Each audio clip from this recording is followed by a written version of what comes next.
As networks become more complex and distributed, it is important to have security measures in place to protect against malicious users and other security threats.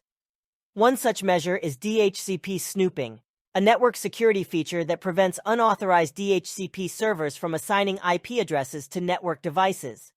DHCP Snooping, or DHCP filtering, is a feature that prevents DHCP servers from assigning IP addresses to devices that are not authorized to receive them. This prevents malicious users from gaining access to a network and prevents unwanted devices from obtaining IP addresses from unauthorized servers. It also helps to ensure that all of the devices on the network are properly configured with the correct IP addresses. When DHCP snooping is enabled, the network switch examines all incoming DHCP packets and filters out any unauthorized requests. It then creates a database of authorized DHCP servers and clients and only allows requests from those servers and clients to go through. This helps to ensure that only authorized DHCP servers are able to assign IP addresses to network devices.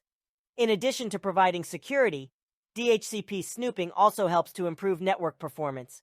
Without it, DHCP requests can consume a lot of bandwidth and slow down the entire network. By filtering out unauthorized requests, the switch can ensure that only the necessary requests are sent and received, which helps to keep the network running smoothly. Overall, DHCP snooping is an important security measure for networks of all sizes. It helps to protect the network from malicious users and unauthorized devices, as well as improve network performance. If you have a network that needs extra security, DHCP snooping is a great option to consider.